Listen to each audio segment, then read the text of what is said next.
Hujan baru saja reda di sebuah desa kecil di pedalaman Kalimantan. Tanah basah mengeluarkan aroma khas hutan, dan kabut tipis masih menggantung di antara pepohonan raksasa yang menjulang tinggi. Di rumah kayu sederhana di pinggir sungai kecil, seorang gadis bernama Lina tengah menimba air dengan ember bambu.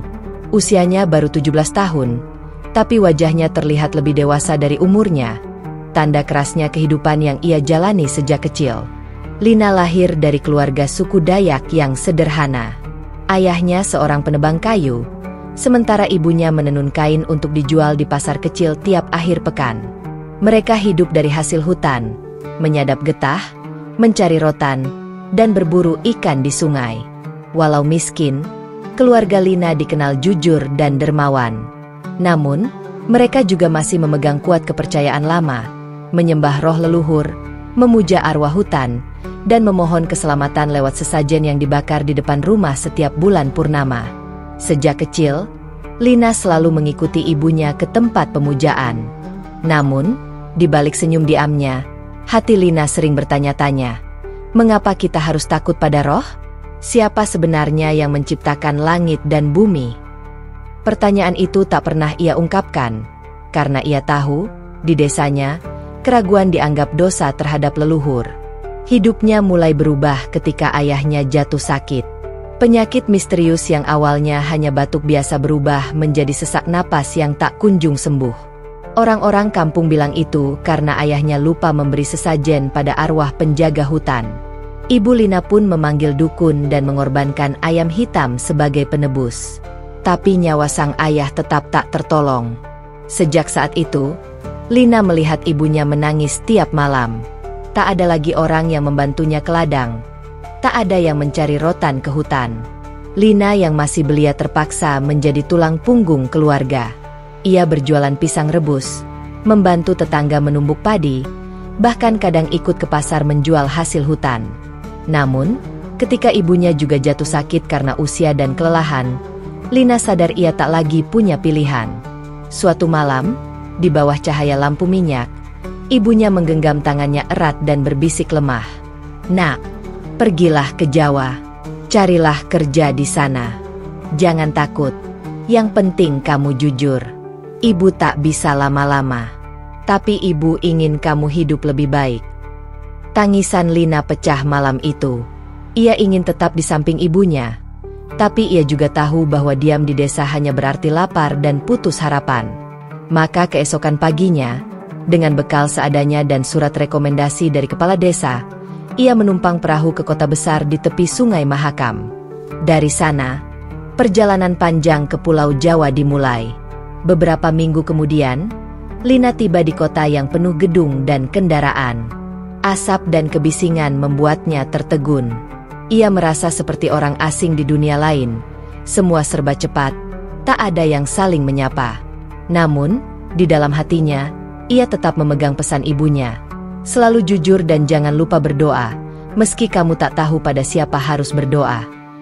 Ia akhirnya diterima bekerja di sebuah rumah besar milik keluarga kaya bernama Pak Ridwan. Lelaki itu adalah pengusaha sukses di bidang ekspor hasil hutan. Saat pertama kali melihat rumahnya yang berlantai marmer dan berpagar besi, Lina nyaris tak percaya. Ia yang terbiasa tidur di lantai papan kini harus menempati kamar kecil di belakang dapur. Meski awalnya kikuk, Lina bekerja dengan sepenuh hati. Ia bangun sebelum subuh, memasak, menyapu halaman, mencuci pakaian, dan membantu menjaga dua anak kecil majikannya. Setiap kali lelah, ia mengingat wajah ibunya di kampung. Itu menjadi kekuatannya untuk terus bertahan. Namun hidup di kota besar tak semudah yang dibayangkannya. Istri Pak Ridwan, Bu Ratna, dikenal keras dan mudah tersinggung. Ia sering memarahi Lina hanya karena hal sepele, seperti nasi yang terlalu lembek atau sapu yang tak diletakkan di tempatnya. Tapi Lina tak pernah membantah. Ia menunduk, meminta maaf, dan tetap bekerja seperti biasa.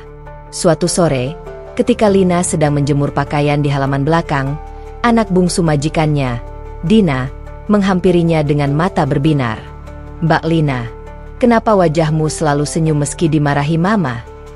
Lina tersenyum lembut, mengusap kepala bocah itu. "Karena kalau kita marah, hati kita makin sakit. Kalau kita sabar, Tuhan pasti tolong kita." Dina mengangguk polos, seolah mengerti sesuatu yang dalam. Dari situlah, perlahan anak-anak majikannya mulai dekat dengan Lina. Mereka suka duduk bersamanya di dapur, mendengarkan kisah masa kecilnya di Kalimantan tentang hutan, sungai, dan pelangi yang muncul setelah hujan. Di sela-sela kesibukannya, Lina sering berdiri di jendela malam hari, menatap langit kota yang tak bertabur bintang. Ia merindukan suara jangkrik dan aliran sungai di desanya. Kadang air matanya jatuh tanpa suara. Tapi di lubuk hatinya, ada keyakinan kecil yang mulai tumbuh, bahwa penderitaan tak selamanya buruk, bahwa setiap langkah berat mungkin sedang menuntunnya menuju sesuatu yang lebih besar. Hari-harinya berjalan lambat, tapi setiap pagi ia berdoa dengan caranya sendiri. Bukan lagi kepada roh leluhur, tapi kepada Tuhan yang ia belum kenal namanya. Ia percaya, ada kekuatan besar yang selalu menjaganya di setiap ujian. Tanpa ia sadari, doa-doanya yang sederhana itu akan menjadi awal dari perjalanan besar, perjalanan yang kelak mengubah segalanya. Dari seorang gadis Dayak yang mencari penghidupan, ia akan tumbuh menjadi seorang ibu mualaf yang menemukan arti sejati dari cinta dan pengorbanan. Namun untuk saat ini, Lina hanya tahu satu hal, ia harus terus kuat, agar bisa mengirim uang untuk ibunya di kampung. Ia tak menyangka, bahwa di rumah besar tempat ia bekerja ini, takdir sudah menyiapkan jalan yang penuh air mata, keajaiban, dan cahaya iman yang akan datang perlahan, seperti fajar yang menembus kabut di hutan tempat ia dilahirkan. Pagi di rumah megah milik keluarga Pak Ridwan selalu dimulai dengan kesibukan. Suara blender di dapur, langkah cepat pembantu lain yang mondar-mandir, dan teriakan kecil anak-anak yang berebut seragam sekolah. Di sudut dapur, Lina dengan tenang memasak bubur ayam. Tangannya cekatan meski matanya masih sedikit sembab akibat kurang tidur. Ia selalu bangun paling awal dan tidur paling akhir, namun tak sekalipun mengeluh. Sudah hampir setahun ia bekerja di rumah itu. Setiap hari, ia belajar hal baru, cara menggunakan mesin cuci, setrika listrik, dan alat-alat modern yang sebelumnya tak pernah ia bayangkan. Ia tidak secerdas pembantu lain, tapi semangat belajarnya membuat semua kagum. Pak Ridwan sendiri sering memperhatikannya diam-diam, kagum pada ketekunan gadis muda dari pedalaman Kalimantan itu. "Lina, tolong ambilkan jas saya yang warna abu di kamar gantung," kata Pak Ridwan suatu pagi. "Baik, Pak," jawab Lina sopan. Ia berjalan cepat namun hati-hati, memastikan setiap perintah dilakukan sempurna. Baginya, bekerja bukan sekadar mencari uang, tapi juga bentuk tanggung jawab terhadap pesan terakhir ibunya. "Jadilah orang jujur dan rajin." Pesan itu selalu terngiang di kepalanya. Namun, tidak semua orang di rumah itu memperlakukan Lina dengan baik. Bu Ratna, istri Pak Ridwan, adalah perempuan yang elegan, tapi dingin dan mudah marah. Ia sering memandang Lina dengan tatapan curiga, seolah takut pembantunya itu akan merebut perhatian suaminya. Lina menyadari hal itu, karena beberapa kali ia mendengar percakapan Bu Ratna dengan temannya. "Sekarang pembantu susah dicari yang tulus. Tapi yang ini, entah kenapa aku nggak sreg. Terlalu diam," kata Bu Ratna suatu kali di ruang tamu. Lina yang tengah membersihkan meja pura-pura tak mendengar. Ia hanya menunduk dan tersenyum kecil, menelan rasa perih di dadanya. Meski begitu, ada yang membuat Lina bertahan. Dua anak kecil keluarga itu, Raffi dan Dina. Anak-anak itu begitu menyayanginya. Mereka sering duduk di dapur, mendengarkan Lina bercerita tentang sungai yang berkilau di kampungnya, tentang burung enggang yang terbang tinggi, dan tentang ibunya yang pandai menenun kain berwarna cerah. "Kalau aku besar, aku mau ke Kalimantan, Mbak," kata Raffi suatu kali. Lina tersenyum, menatap wajah polos itu. "Kalimantan jauh, Nak. Tapi kalau kamu belajar sungguh-sungguh, kamu bisa kemanapun yang kamu mau. Kata-kata itu sederhana, tapi tertanam kuat di hati anak-anak itu. Dari Lina, mereka belajar tentang ketulusan tanpa pamrih, tentang bekerja tanpa berharap pujian. Malam hari, ketika rumah sudah sepi, Lina sering duduk sendirian di belakang rumah, memandangi langit. Ia tak tahu apa yang harus ia doakan, tapi dalam hati selalu terucap, "Ya Tuhan, siapapun Engkau, lindungilah ibuku di kampung." Ada rasa rindu yang menekan dadanya tiap kali mengingat kampung halaman. Suatu sore, Lina menerima kabar dari tetangga di kampung. Surat yang dikirim lewat pos itu berisi berita bahwa ibunya mulai tak kuat berjalan. Ia menangis diam-diam di kamarnya, takut terlihat oleh penghuni rumah. Setelah selesai bekerja malam itu, ia menulis surat balasan sederhana, berisi doa dan janji bahwa ia akan mengirim uang lebih banyak bulan depan.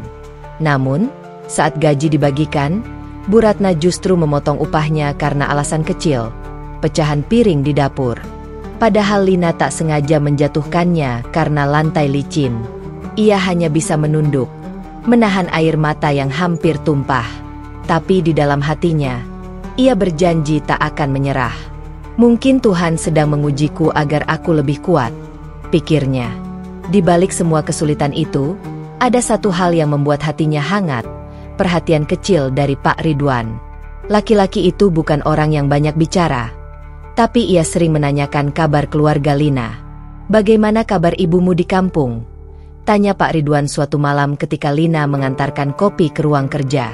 "Masih sakit, Pak, tapi saya percaya ibu akan kuat," jawab Lina pelan. Pak Ridwan mengangguk, lalu berkata lirih, "Kalau butuh bantuan, bilang saja. Jangan dipendam sendiri." Kalimat itu sederhana, tapi membuat dada Lina terasa sesak. Bukan karena perasaan lain, melainkan karena baru kali ini ada orang kota yang peduli padanya tanpa menghakimi. Hari-hari berikutnya, Lina semakin dipercaya. Ia diberi tanggung jawab penuh di dapur dan dipercaya mengatur kebutuhan rumah tangga. Ia selalu memastikan semua berjalan rapi, baju tersetrika, makanan tersaji tepat waktu, dan anak-anak tidur dengan perut kenyang. Dalam diam, Lina belajar tentang ketulusan dalam bekerja, bahwa sekecil apapun tugas, jika dilakukan dengan hati, pasti bernilai. Suatu malam hujan deras mengguyur kota. Listrik padam, dan semua penghuni rumah tertidur. Lina duduk di dapur sambil menatap nyala lilin kecil. Ia memeluk lutut, berbisik pada dirinya sendiri, "Lina, kamu harus kuat. Mungkin kamu jauh dari rumah, tapi Tuhan gak pernah jauh darimu." Kalimat itu menjadi kekuatannya setiap kali ia merasa lelah. Ia belajar menerima bahwa kehidupan di kota bukan hanya tentang kerja keras, tapi juga tentang kesabaran menghadapi ketidakadilan. Beberapa minggu kemudian, Bu Ratna tiba-tiba jatuh sakit dan dirawat di rumah.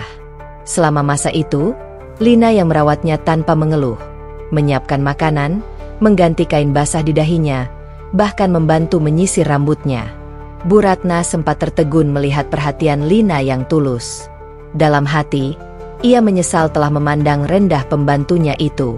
"Lina," katanya lirih suatu malam, "kamu orang baik. Maaf kalau aku sering marah tanpa sebab." Lina tersenyum lembut.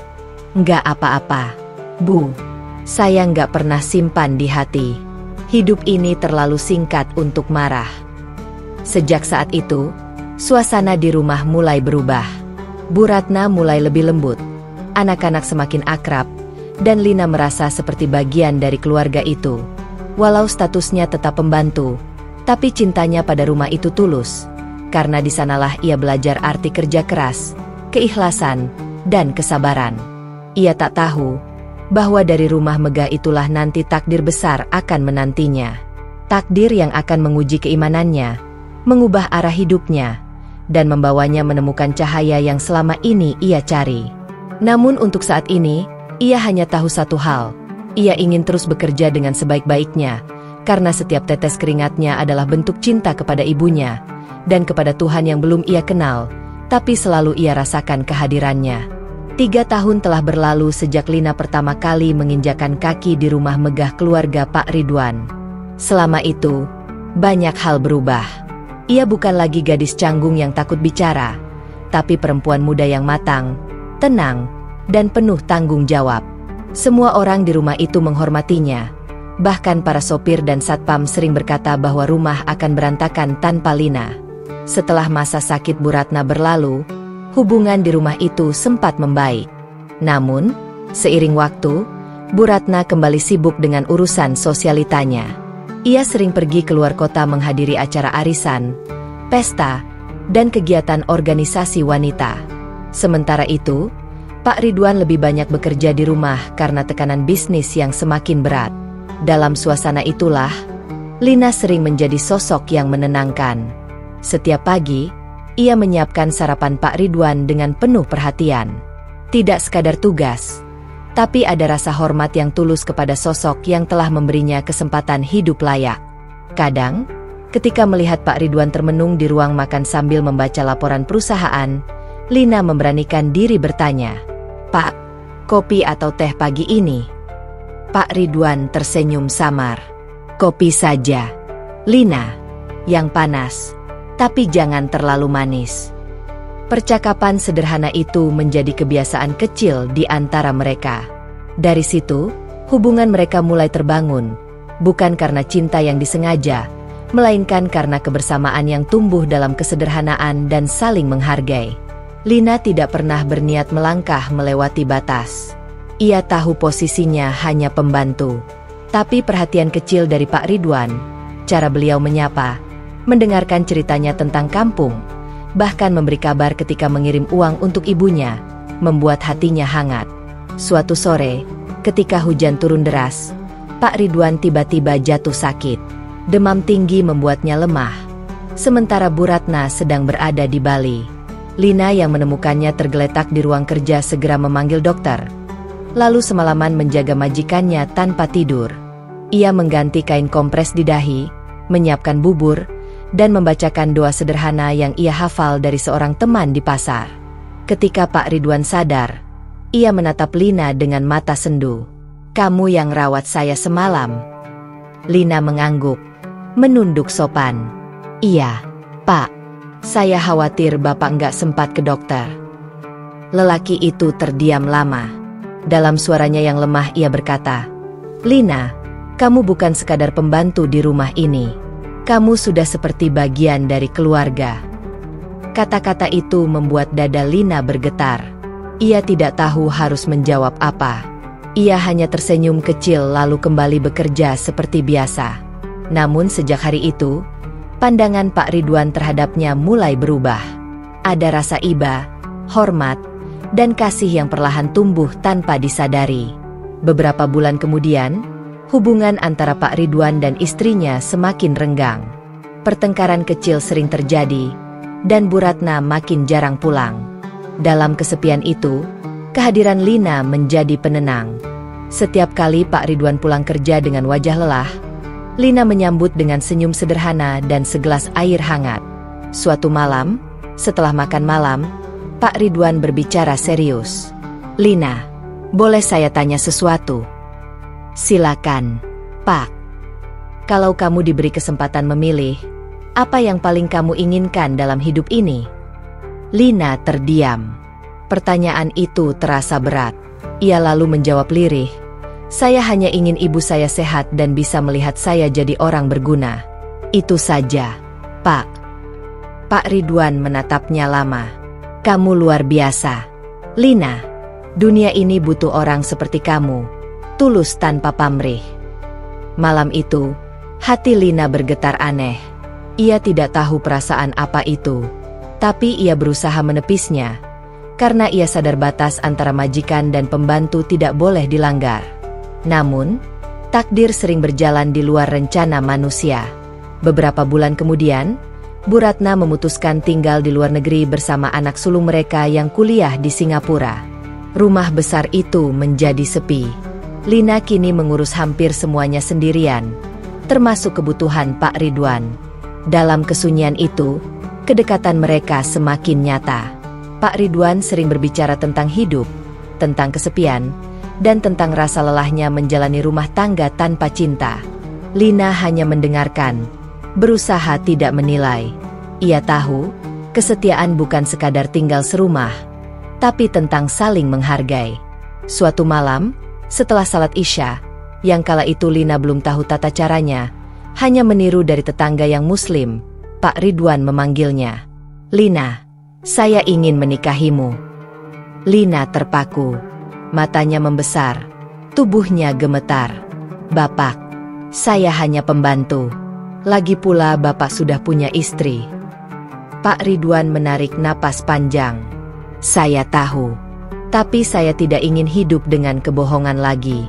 Saya ingin punya pendamping yang benar-benar tulus. Saya akan tetap bertanggung jawab pada keluarga saya, tapi saya juga ingin memberi kamu tempat yang halal di sisi saya." Air mata mengalir di pipi Lina tanpa bisa ia tahan. Ia tahu langkah ini tidak mudah, tapi ia juga tahu ia tak bisa menolak takdir yang telah Allah tuliskan, meski ia belum mengenalnya sepenuhnya. Beberapa minggu kemudian, dengan pernikahan sederhana di hadapan saksi, Lina resmi menjadi istri kedua Pak Ridwan.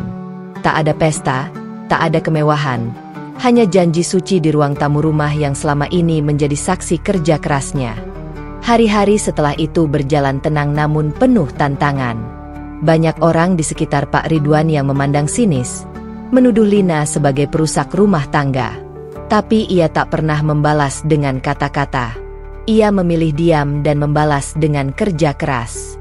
Ia tetap menyiapkan makanan untuk semua, termasuk anak-anak dari istri pertama. Ia bahkan mengantar Raffi dan Dina ke sekolah seperti dulu. Di mata mereka, Lina bukan sekadar ibu tiri, ia tetap Mbak Lina yang lembut dan sabar. Malam-malamnya kini diisi dengan doa. Ia mulai sering merenung, bertanya pada langit, "Tuhan, apakah ini jalan yang Engkau pilih untukku?" Ada damai yang ia rasakan setiap kali menatap bulan. Ia belum tahu apa itu iman, tapi hatinya merasa sedang dibimbing menuju sesuatu yang agung. Sebagai istri kedua, Lina tak hidup dalam kemewahan, tapi ia hidup dengan rasa syukur. Ia belajar bahwa cinta bukan tentang harta atau status, melainkan tentang ketulusan untuk menerima takdir tanpa membenci siapapun. Dalam diamnya, Lina berjanji, apapun yang terjadi nanti, ia akan tetap menjadi perempuan yang kuat, sabar, dan penuh kasih. Karena bagi Lina, hidup adalah tentang memberi arti, bukan menuntut bahagia. Dan tanpa ia sadari, pernikahan itu bukanlah akhir dari perjuangan hidupnya, melainkan awal dari perjalanan rohaninya menuju cahaya iman yang sesungguhnya. Hari itu, langit sore tampak lembut. Cahaya matahari menembus sela-sela dedaunan, menimbulkan pantulan jingga di teras rumah besar tempat Lina tinggal. Ia baru saja menjemur pakaian ketika seorang wanita berhijab sederhana berhenti di depan pagar sambil membawa beberapa bungkus sayur. Wanita itu tersenyum ramah, memperkenalkan diri sebagai Ustazah Rahma, penjual sayur yang sering mengisi pengajian ibu-ibu di sekitar kompleks. "Assalamualaikum, Mbak. Mau beli sayur?" Suara lembut itu menyapa. Lina sempat tertegun. Kata, "Assalamualaikum," terdengar asing namun menenangkan. Ia tak tahu harus menjawab apa, hanya membalas dengan senyum gugup. Sejak hari itu, setiap kali Rahma datang, Lina selalu membeli sedikit sayur hanya agar bisa mendengar sapaan hangat itu. Hari-hari berlalu. Dari percakapan ringan soal harga cabai dan kebutuhan dapur, perlahan tumbuh rasa penasaran di hati Lina. Ia memperhatikan ketenangan wajah Rahma, tutur katanya yang sopan, dan kesabarannya melayani pembeli meski diperlakukan kasar oleh sebagian orang. Suatu sore, ketika majikannya sedang keluar kota, Lina memberanikan diri bertanya, "Bu Rahma, boleh saya tanya, kenapa ibu selalu terlihat tenang, padahal kerja keras setiap hari?" Rahma tersenyum. "Karena saya punya Allah, Mbak. Kalau kita pasrah dan yakin padanya, hati jadi ringan." Kata-kata itu menggema di dada Lina. Ia belum benar-benar mengerti maknanya, tapi ada sesuatu yang hangat terasa di hatinya. Sejak saat itu, setiap Rahma datang, Lina selalu meminta tambahan cerita tentang Islam, tentang Tuhan, tentang doa, tentang mengapa manusia harus berbuat baik meski sering disakiti. Rahma tak pernah memaksa. Ia hanya menjelaskan dengan lembut, sambil sesekali mengutip ayat dan kisah-kisah para nabi. Lina mendengarkan dalam diam, matanya sesekali berkaca-kaca. Ia merasa seperti menemukan sesuatu yang selama ini dicari tapi tak tahu bentuknya. Malam itu, Lina duduk di kamar sendirian. Ia menatap keluar jendela, memandangi bulan yang bundar sempurna. Dalam hati, ia berkata lirih, "Ya Tuhan, siapapun Engkau, aku ingin mengenalmu." Air matanya mengalir tanpa ia sadari. Ada keinginan besar di dalam dirinya untuk tahu lebih banyak, untuk merasa lebih dekat dengan Tuhan yang Rahma sebut sebagai Allah. Beberapa minggu kemudian, Rahma mengajaknya ke pengajian di rumah kecil di ujung gang. Lina ragu. Ia takut ketahuan majikannya. Tapi rasa ingin tahu lebih besar dari rasa takutnya. Dengan alasan belanja ke pasar, ia akhirnya pergi. Suasana pengajian itu sangat sederhana. Lantai beralas tikar, kipas angin tua yang berdecit, dan beberapa ibu-ibu duduk melingkar. Ustazah yang berbicara malam itu bercerita tentang kasih sayang Allah yang tak pernah membeda-bedakan manusia. Tak peduli siapa engkau, dari mana asalmu, seberapa buruk masa lalumu, Allah menunggu setiap hambanya untuk kembali, kata ustazah itu lembut. Hati Lina bergetar. Ia merasa seolah kalimat itu ditujukan padanya. Setelah pengajian selesai, ia tak bisa menahan air mata.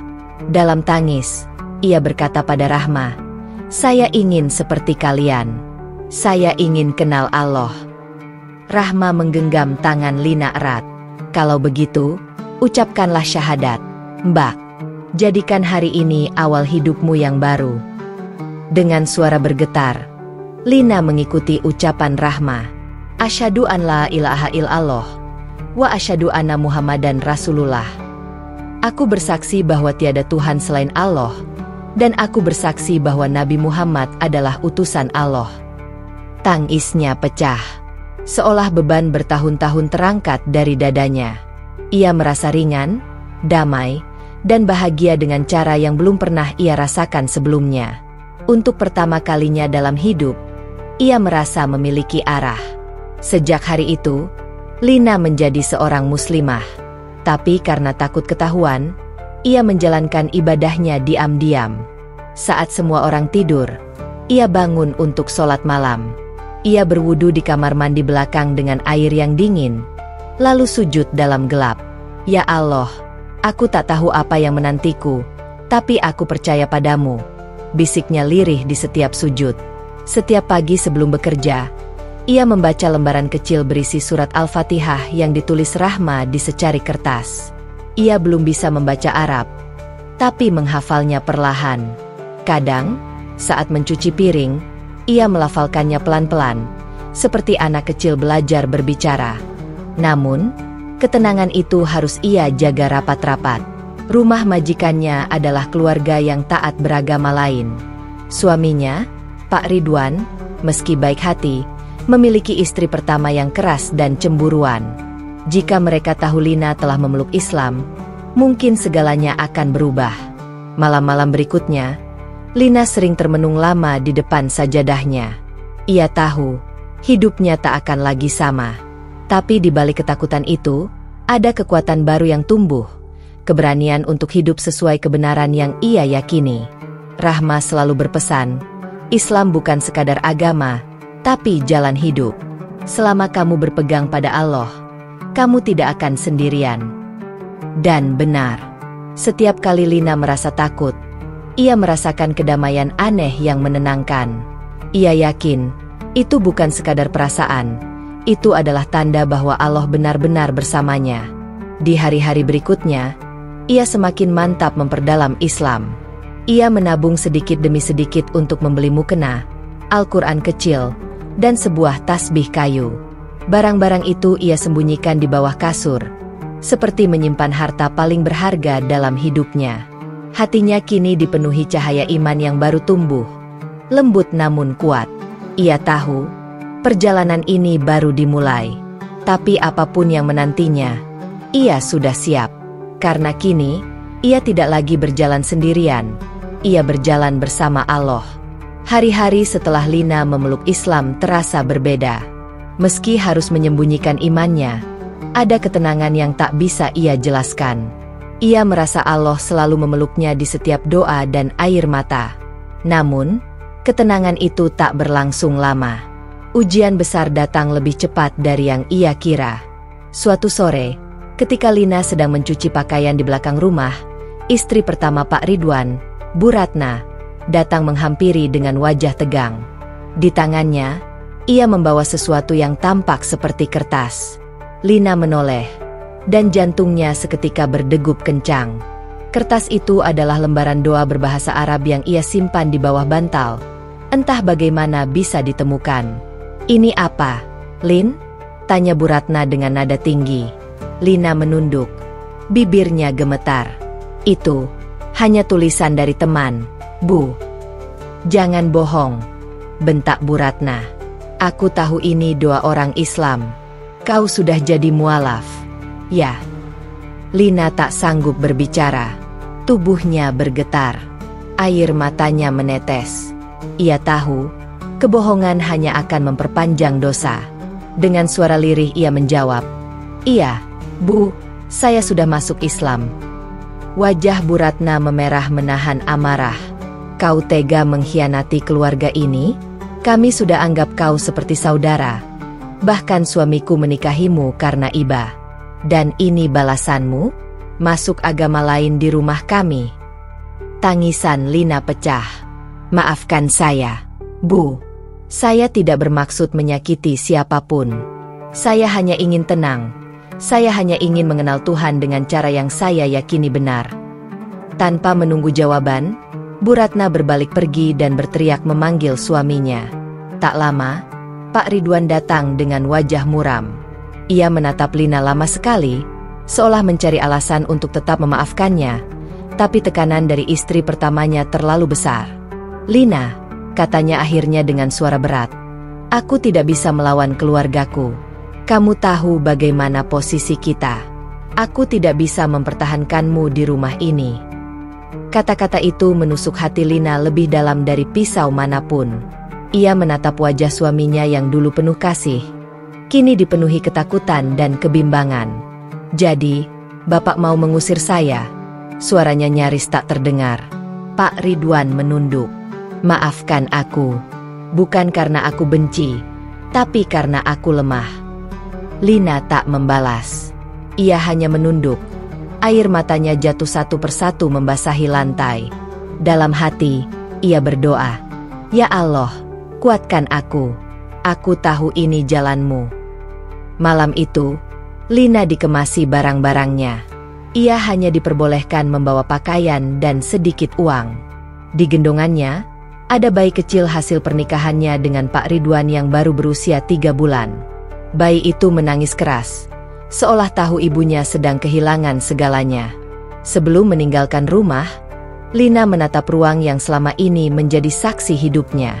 Di sanalah ia pernah tertawa, menangis, dan berjuang.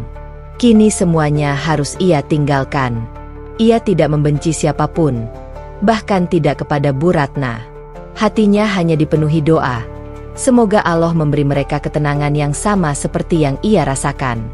Dengan langkah berat, Lina berjalan keluar dari gerbang besar itu.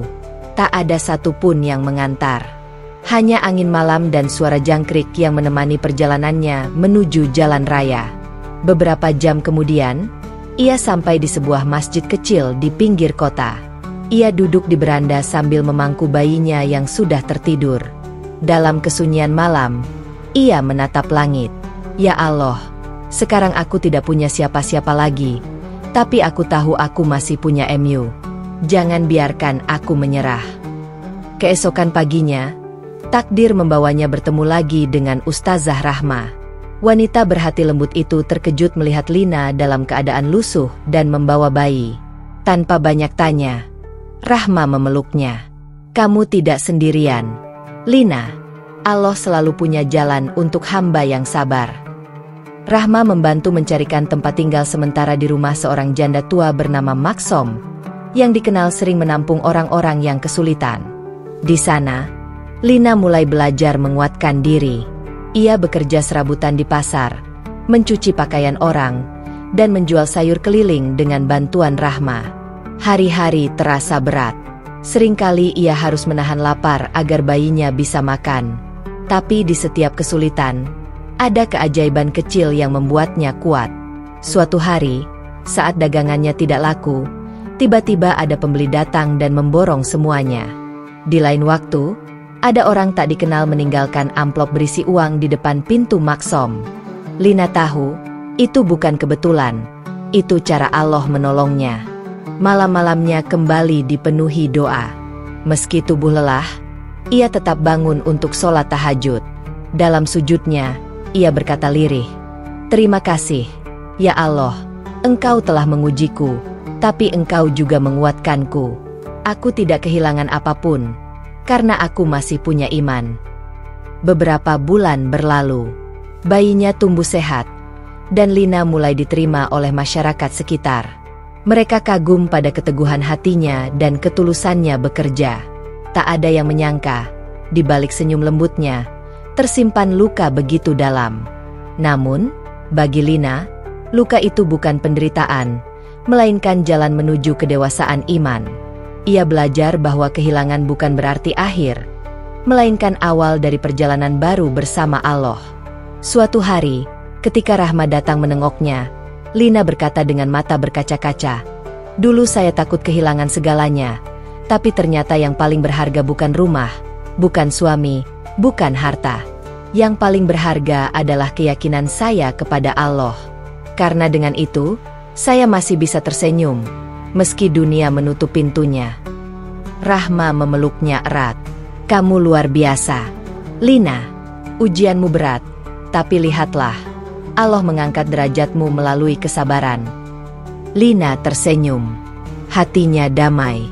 Ia tak lagi menyesali apapun. Baginya, pengusiran itu bukan hukuman, melainkan anugerah yang membuka pintu menuju hidup baru. Hidup yang berlandaskan iman, bukan belas kasihan manusia. Waktu berjalan cepat. Hari-hari yang dulu terasa gelap kini mulai disinari cahaya harapan. Di rumah kecil peninggalan Maksom yang kini Lina tempati, kehidupan sederhana namun penuh berkah terus mengalir. Setiap pagi, Lina bangun sebelum adzan subuh, menyiapkan air hangat untuk mandi, lalu membangunkan anaknya yang kini berusia 2 tahun. Rumahnya hanya berdinding papan dengan atap seng, tapi di dalamnya tersimpan ketenangan yang tidak pernah ia temukan sebelumnya. Lantai bambu tempat ia sholat menjadi saksi bisu perjuangannya. Bagaimana seorang wanita Dayak yang dulu hidup tanpa arah, kini mampu berdiri tegak sebagai ibu dan muslimah yang tegar. Setiap pagi selepas sholat subuh, Lina membawa bakul berisi sayur, tempe, dan kue hasil buatan tangannya sendiri ke pasar kecil di pinggir kota. Ia berjalan kaki hampir 2 kilometer setiap hari sambil menggandeng anaknya yang mulai belajar bicara. Kadang, kalau hujan turun, ia hanya meneduh di bawah pohon sambil tersenyum. "Nggak apa-apa, nak. Hujan juga rezeki dari Allah." Di pasar, semua orang mengenalnya sebagai Bu Lina, si penjual sayur yang selalu tersenyum. Tak pernah sekalipun ia mengeluh meski dagangannya tidak habis. Ia yakin, rezeki tidak akan pernah tertukar. Kalau bukan hari ini, mungkin besok. Ucapnya tiap kali menenangkan diri. Ketenangan itu menular pada banyak orang. Seorang ibu penjual ikan pernah berkata padanya, "Saya heran sama Bu Lina. Padahal hidup susah, tapi wajahnya selalu damai." Lina hanya tersenyum. "Karena saya sudah belajar, Bu. Hidup ini tidak untuk ditangisi, tapi dijalani dengan syukur." Malam hari, setelah lelah bekerja, ia selalu duduk di depan rumah kecilnya bersama anaknya. Ia akan mengajarkan anak itu kalimat-kalimat sederhana dalam Islam. "Bismillah, nak. Alhamdulillah. Subhanallah." Anak kecil itu menirukannya dengan logat lucu, membuat Lina tertawa haru. "Semoga kamu tumbuh jadi anak yang mengenal Allah sejak kecil." Doanya. Hidupnya memang sederhana, tapi justru disitulah kebahagiaan sejati tumbuh. Tak ada kebisingan, tak ada kemewahan, hanya kedamaian hati dan rasa syukur yang mendalam. Ia sering berkata pada dirinya sendiri, "Dulu saya mencari Tuhan dalam kemewahan, tapi ternyata saya menemukannya dalam kesederhanaan." Suatu hari, setelah berjualan di pasar, Lina didatangi oleh seorang guru ngaji bernama Ustazah Salma yang melihat ketekunannya. "Bu Lina, saya dengar ibu seorang mualaf ya?" tanya Salma ramah. "Iya, Ustazah," jawab Lina pelan. "Kalau begitu, maukah ibu ikut belajar ngaji bersama ibu-ibu di musola? Tidak perlu takut, kami akan bantu." Lina terdiam sejenak. Ada rasa takut dalam dirinya. Ia buta huruf Arab, bahkan membaca huruf Latin pun terbata-bata. Tapi semangatnya untuk mengenal Allah mengalahkan rasa malu itu. "Mau, Ustazah, saya ingin bisa baca Al-Quran." Maka, sejak hari itu, setiap malam Rabu dan Sabtu, Lina duduk bersama ibu-ibu lain di musola kecil, belajar mengeja huruf hijayah. Terkadang, lidahnya kaku, suaranya gemetar, tapi setiap kali berhasil membaca satu huruf dengan benar, matanya berkaca-kaca. Ia merasa seperti anak kecil yang baru belajar bicara dengan Tuhannya sendiri. Setelah beberapa bulan, ia mulai bisa membaca surah-surah pendek. Setiap kali selesai mengaji, ia akan memeluk mushaf kecil itu dan berbisik, "Inilah teman terbaikku." Ia tidak butuh hiburan, tidak butuh harta, cukup satu ayat yang mampu menenangkan seluruh hatinya. Suatu malam, setelah selesai belajar, ia bertanya pada ustazahnya, "Ustazah, kenapa saya merasa hidup saya makin berat tapi hati saya malah semakin tenang?" Ustazah Salma tersenyum. "Itulah tanda Allah mencintaimu, Lina. Allah ingin kau belajar sabar, karena dari sabar itulah lahir kebahagiaan yang tidak bisa dibeli." Kalimat itu melekat kuat di hatinya. Sejak itu, Lina tidak lagi memandang penderitaan sebagai beban, melainkan sebagai proses menuju kedewasaan iman. Ia belajar bahwa setiap air mata yang jatuh dalam sabar akan berubah menjadi mutiara pahala di sisi Allah. Lina pun mulai aktif membantu masyarakat sekitar. Meski tidak kaya, ia selalu menyisihkan sebagian hasil dagangannya untuk membeli nasi bungkus bagi anak-anak yatim yang sering duduk di depan musola. Ia juga membantu mengaji anak-anak kecil meski hanya mengajarkan huruf-huruf dasar. Orang-orang semakin menghormatinya. Mereka tak melihatnya lagi sebagai mualaf miskin, tapi sebagai sosok ibu yang kuat dan berhati lembut. Banyak yang berkata, Ibu Lina bukan hanya menjual sayur, tapi juga menjual ketulusan. Suatu sore, ketika matahari mulai condong ke barat, Lina duduk di beranda rumahnya sambil menggendong anaknya. Ia memandangi langit jingga dan berbisik, "Dulu aku diusir karena Islam, tapi lihat sekarang, aku justru mendapatkan rumah dan keluarga baru dalam Islam. Betapa besar kasih sayang Allah." Ia teringat masa lalunya, rumah megah, pakaian bagus, makanan berlimpah, semuanya lenyap. Tapi kini, dalam rumah kecil berlantai bambu, ia justru merasa paling kaya. Kaya hati, kaya iman, kaya pengalaman. Beberapa hari kemudian, Rahma datang menjenguknya. "Lina, aku bangga padamu. Dulu kamu menangis karena kehilangan rumah. Sekarang kamu punya rumah yang lebih berharga, rumah di dalam hatimu sendiri." Lina tersenyum, menatap Rahma dengan mata basah. "Saya belajar, Bu. Kalau kita kehilangan dunia karena Allah, maka Allah akan menggantinya dengan ketenangan yang tak tergantikan." Hari semakin gelap. Lina berdiri menatap langit malam, di mana bintang-bintang bersinar lembut. Dalam hatinya ia berbisik, "Terima kasih, ya Allah. Engkau ambil semua yang bukan untukku, dan kau beri yang terbaik meski dalam bentuk sederhana." Anaknya memeluknya erat. Dalam pelukan itu, Lina tahu, perjalanan hidupnya belum selesai. Masih panjang jalan di depan. Tapi kini ia tak lagi takut.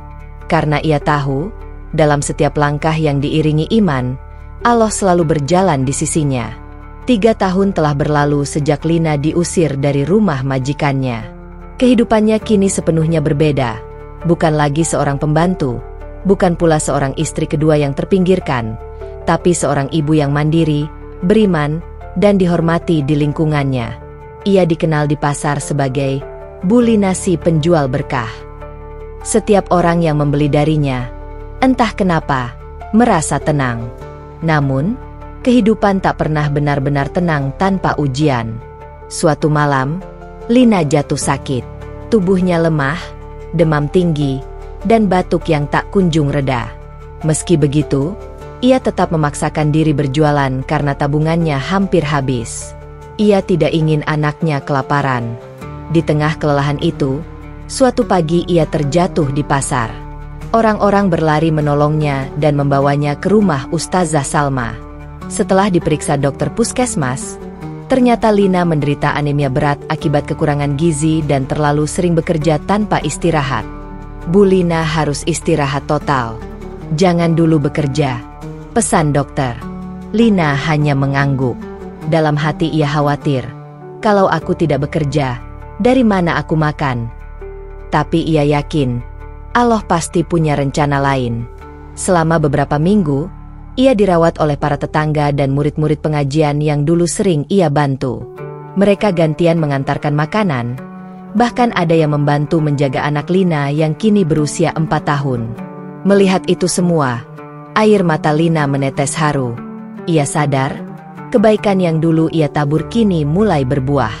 Suatu malam, dalam keadaan lemah, Lina berdoa dengan suara serak. Ya Allah, jika ini ujian MU, aku ridha. Tapi kuatkan aku agar tetap bisa menjadi ibu yang baik bagi anakku. Jangan biarkan aku menyerah. Beberapa hari kemudian, Rahma datang menjenguk. Ia membawa kabar yang membuat Lina terdiam. Lina, aku dengar dari seseorang, suamimu yang dulu, Pak Ridwan, sedang sakit keras. Keluarganya mencari kamu. Lina tertegun. Nama itu sudah lama tak ia dengar. Ada perasaan yang sulit dijelaskan. Bukan benci, bukan juga rindu, tapi campuran antara luka dan kasih sayang yang belum sepenuhnya hilang. Kenapa mereka mencariku? Tanya Lina pelan. Mereka bilang, Pak Ridwan terus memanggil namamu. Katanya, dia ingin minta maaf sebelum meninggal. Hening sejenak. Angin sore berhembus lembut. Lina menatap jauh keluar jendela, menatap langit yang mulai jingga. Dalam hatinya, ada pertempuran antara perasaan manusia dan keikhlasan sebagai hamba Allah. Akhirnya ia berkata lirih, kalau begitu, aku harus menemuinya. Aku tidak ingin membawa dendam sampai mati. Keesokan harinya, ditemani Rahma, Lina berangkat ke rumah besar tempat ia dulu bekerja, tempat yang pernah menjadi sumber luka dan air matanya. Langkahnya gemetar ketika melewati gerbang itu lagi. Semua terasa asing namun penuh kenangan. Bu Ratna, istri pertama Pak Ridwan, menyambut dengan wajah pucat. Ia tampak lebih tua. Rambutnya sudah banyak uban. Ia menatap Lina lama, lalu menunduk. Terima kasih sudah datang, Lina. Mungkin, inilah cara Allah menegurku. Lina hanya menjawab dengan senyum lembut. Ia tidak datang untuk mengungkit masa lalu. Di dalam kamar, Pak Ridwan terbaring lemah. Wajahnya pucat, tubuhnya kurus, dan napasnya terengah-engah. Ketika melihat Lina masuk, matanya berkaca-kaca. Lina, apakah ini benar kamu? Lina mendekat, duduk di sisi ranjang, menggenggam tangan yang dulu pernah menggenggamnya dengan penuh kasih. Iya, Pak, ini saya. Pak Ridwan menatapnya lama. Air matanya menetes. Aku berdosa padamu, Lina. Aku takut mati membawa rasa bersalah ini. Aku telah mengusirmu, padahal kamu tak bersalah. Aku iri pada ketenanganmu. Aku ingin mengenal Tuhan yang membuatmu sekuat itu. Lina menahan tangis. Ia menggenggam tangan suaminya erat-erat. Jangan bicara banyak, Pak. Istighfarlah. Allah Maha Pengampun. Dalam keheningan, Pak Ridwan memandang Lina dengan mata penuh penyesalan. Lina, ajari aku mengucap syahadat. Aku ingin mati dalam Islam, seperti kamu. Tangis Lina pecah. Dengan suara bergetar, ia menuntun suaminya mengucap 2 kalimat syahadat. Asyhadu an la ilaha illallah wa asyhadu anna Muhammadan Rasulullah. Setelah mengucapkan kalimat itu, Pak Ridwan tersenyum pelan. Air matanya menetes. Ia memejamkan mata dan menghembuskan napas terakhir dengan tenang. Ruangan hening. Hanya isak tangis Bu Ratna yang terdengar di sudut kamar. Lina memeluk jasad suaminya dengan penuh keikhlasan. Tidak ada marah, tidak ada dendam, hanya doa. Ya Allah, ampunilah dia. Jadikan kepergiannya dalam iman sebagai penghapus dosanya. Hari itu, semua orang menyaksikan bagaimana Allah membalikkan keadaan. Dulu Lina diusir karena Islam, kini justru ia menjadi jalan hidayah bagi orang yang mengusirnya. Setelah pemakaman selesai, Bu Ratna menghampirinya. Wajahnya penuh air mata. Lina, aku yang paling berdosa padamu. Aku iri padamu dulu, tapi sekarang aku tahu, kau jauh lebih mulia. Aku ingin belajar tentang Islam. Bolehkah kau ajarkan aku? Lina tak bisa menahan tangis. Ia memeluk Bu Ratna erat-erat. Tidak ada yang terlambat untuk mengenal Allah. Bu, saya akan bantu sebisa saya. Malam itu, Lina pulang ke rumah kecilnya dengan hati yang begitu ringan. Ia menatap langit, melihat bintang-bintang bersinar lembut, dan berbisik, "Ya Allah, Engkau memang Maha Pengatur." Ternyata di balik setiap luka, ada rencana indah yang menunggu waktu untuk terungkap. Beberapa bulan setelah kejadian itu, Bu Ratna benar-benar mulai belajar Islam bersama Lina dan Rahma. Mereka sering mengaji bersama di musola. Lina yang dulu dianggap hina kini justru menjadi sumber ilmu dan inspirasi bagi orang lain. Kehidupannya berubah total. Dari seorang pembantu yang diusir karena iman, ia kini dikenal sebagai Ibu Lina Mualaf, sosok yang menginspirasi banyak orang tentang arti ketulusan, maaf, dan keyakinan. Ia sering berkata dalam pengajian, "Dulu saya kira hidayah adalah akhir perjalanan. Ternyata, hidayah adalah awal dari perjalanan menuju cinta Allah yang sejati. Dan setiap ujian, setiap luka, hanyalah cara Allah mendekatkan kita kepadanya." Wajahnya bersinar ketika bercerita. Ia tidak lagi menyimpan kesedihan, hanya syukur. Kini, ia tahu, doa-doanya selama ini tidak pernah sia-sia. Setiap air mata yang ia jatuhkan di sepertiga malam benar-benar menembus langit, mengantarnya pada keajaiban yang hanya Allah bisa ciptakan. Setelah kepergian Pak Ridwan dan hijrahnya Bu Ratna, kehidupan Lina semakin damai. Ia kini mengajar mengaji di musola kecil dekat pasar. Setiap sore, anak-anak duduk melingkar di hadapannya sambil melantunkan ayat-ayat Al-Quran. Suaranya lembut, penuh kasih, dan setiap kalimat yang keluar dari bibirnya mengandung nasihat yang menenangkan. Lina tidak pernah membayangkan hidupnya akan seperti ini, dikelilingi oleh orang-orang yang menghormati dan menyayanginya karena imannya, bukan karena harta atau jabatan. Rumah kecilnya kini menjadi tempat berkumpulnya para ibu-ibu untuk belajar agama, menjahit, dan saling menguatkan dalam kehidupan. Namun, perjalanan keimanan tak pernah berhenti di satu titik. Setelah menemukan kedamaian, kini Allah mengujinya lagi, bukan dengan kesedihan, melainkan dengan tanggung jawab yang lebih besar. Suatu hari, Ustazah Salma datang menemui Lina.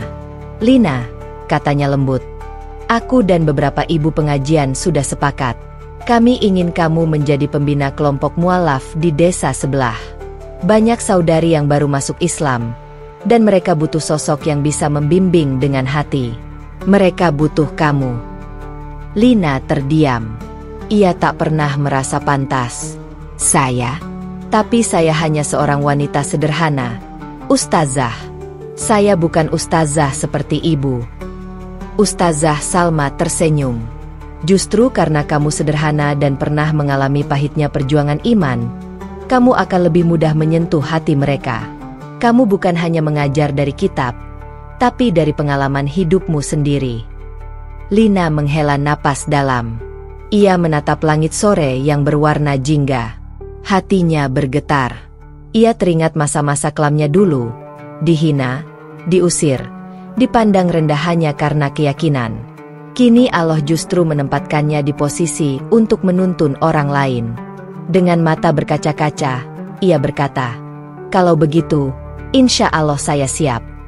Sejak hari itu, Lina mulai sering bepergian ke desa sebelah. Di sana, ia bertemu para mualaf dari berbagai latar belakang. Ada yang ditinggal suami karena masuk Islam, ada yang diusir keluarga, bahkan ada gadis muda yang kehilangan pekerjaan karena memilih berhijab. Lina mendengarkan kisah mereka satu persatu dengan sabar. Ia tidak hanya memberi nasihat, tapi juga memeluk dan menguatkan. Ia sering berkata, "Kita mungkin kehilangan dunia, tapi kita sedang menjemput surga. Bersabarlah, karena setiap air mata mualaf adalah saksi cinta Allah." Salah satu wanita yang paling sering ia bimbing bernama Risa, gadis 22 tahun yang baru saja masuk Islam dan harus hidup sebatang kara setelah keluarganya menolak. Suatu sore, Risa datang menangis ke rumah Lina. "Bu Lina, saya sudah tidak sanggup. Saya kehilangan rumah, teman, dan pekerjaan. Saya lapar, saya takut," ucapnya sambil menunduk. Lina memeluknya erat. "Nak, dulu ibu juga pernah berada di titik itu. Tapi percayalah, Allah tidak akan meninggalkanmu. Justru ketika semua orang menjauh, disitulah Allah mendekat." Malam itu, Lina menyiapkan makanan sederhana dan menidurkan Risa di kamarnya sendiri. Ia tidur di lantai dengan sajadah sebagai alas. Pagi harinya, Risa bangun dan melihat Lina sedang sholat tahajud. Wajahnya basah oleh air mata. Pemandangan itu menusuk hatinya. "Bu, kenapa ibu menangis?" tanya Risa lirih setelah Lina selesai berdoa. Lina tersenyum lembut. "Bukan karena sedih, Nak. Ibu menangis karena bersyukur. Setiap kali Allah titipkan seseorang untuk ibu bantu, ibu tahu bahwa Allah masih percaya pada ibu. Itu artinya, hidup ini masih berarti." Kata-kata itu membekas dalam di hati Risa. Sejak hari itu, ia bertekad menjadi muslimah yang kuat seperti Lina. Ia mulai belajar mengaji, bekerja di warung kecil, dan membantu Lina mengajar anak-anak di musola. Berkat kesabaran dan ketulusan Lina, kelompok mualaf yang ia bimbing berkembang pesat. Mereka tidak hanya belajar tentang syahadat dan sholat, tapi juga tentang bagaimana menjadi muslim yang berguna bagi masyarakat. Banyak warga sekitar yang awalnya acuh, kini justru ikut bergabung dalam kegiatan mereka. Setiap pekan, mereka mengadakan Majelis Cahaya, sebuah pengajian kecil di mana setiap orang boleh berbagi kisah perjuangan iman. Di sana, air mata sering menetes, tapi bukan karena kesedihan, melainkan karena rasa syukur. Suatu sore setelah pengajian, seorang wartawan lokal datang meliput kegiatan mereka.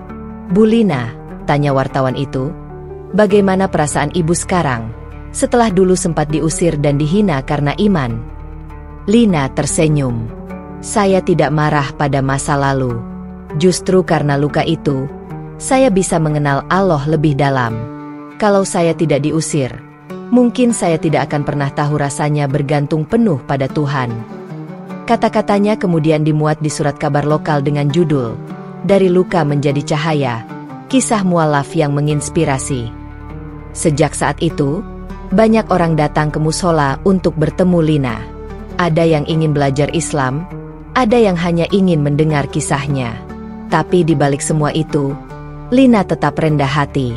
Ia selalu berkata, "Saya bukan siapa-siapa.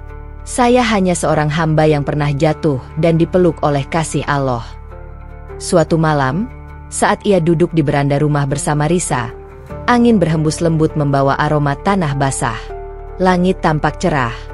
Bulan purnama bersinar indah. Risa memecah keheningan. "Bu, kalau nanti saya sudah kuat, saya ingin seperti ibu, menolong orang lain." Lina menatap gadis itu dengan senyum haru. "Nak, itulah tanda bahwa hatimu mulai disinari Allah. Ingatlah, cahaya iman itu bukan untuk disimpan sendiri, tapi untuk menerangi yang lain. Jika suatu hari ibu tiada, teruskanlah perjuangan ini." Risa menunduk dan mencium tangan Lina. "Insya Allah, Bu." Waktu berjalan, dan kelompok mualaf binaan Lina resmi diakui oleh lembaga dakwah kabupaten. Mereka diberi tempat tetap untuk mengajar dan membagikan bantuan bagi saudara baru. Nama Lina Mualaf semakin dikenal, bukan karena ketenaran, tapi karena ketulusan. Di setiap pengajian terakhir bulan itu, Lina selalu menutup dengan kalimat yang menjadi ciri khasnya. Kita semua punya masa lalu, tapi Allah tidak menilai dari siapa kita dulu. Yang Allah lihat adalah siapa kita hari ini dan bagaimana kita berjuang menuju surga. Mendengar itu, semua peserta menangis haru. Mereka tahu, di depan mereka berdiri seorang wanita yang telah melewati badai, tapi tetap berdiri dengan senyum penuh cahaya. Kini, setiap kali Lina melihat wajah-wajah para mualaf yang tersenyum dalam hijab mereka, ia tahu, perjuangannya tidak sia-sia.